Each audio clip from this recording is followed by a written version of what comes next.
বাচ্চাটাকে ধরা হয়েছে। তাহলে আমাদের গালে কি চুনকালি নয়?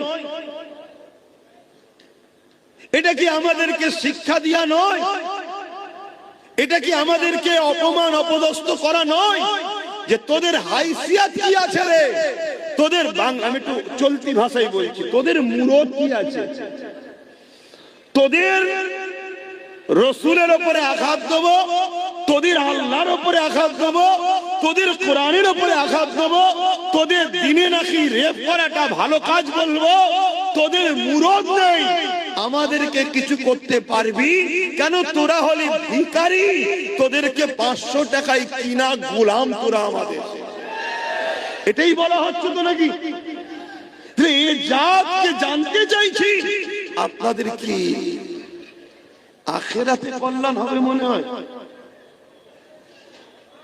কেন আল্লাহ তো প্রশ্ন করবে কিয়ামতের দিনে, বল জবাব দে যে আমার কোরআন নাকি 5 নম্বর আয়াত হিংসা ছড়িয়েছিল, কেউ বলেছে আমার কোরআন নাকি নাউজুবিল্লাহ মানুষের লেখা, আমার কোরআনের উপরে নাউজুবিল্লাহ এটা ওটা করা দরকার কেউ বলেছিল।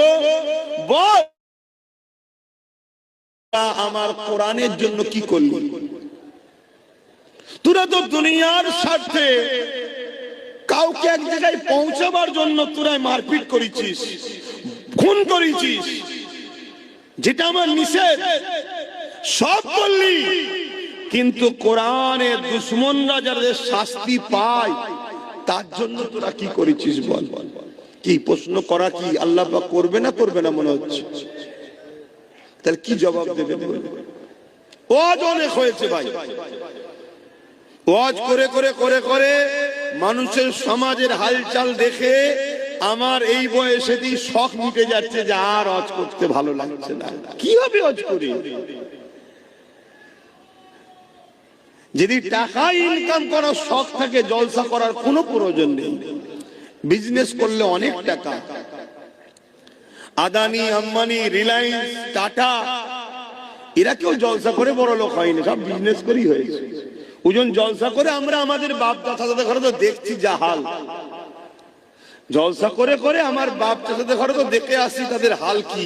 রিসেন্ট এই 2-5-10 বছর হয়তো একটুখানি মানুষের মধ্যে একটা জিনিস হয়েছে, না হুজুরদের একটু মূল্যায়ন করা দরকার, আলেমদের মূল্যায়ন করা দরকার।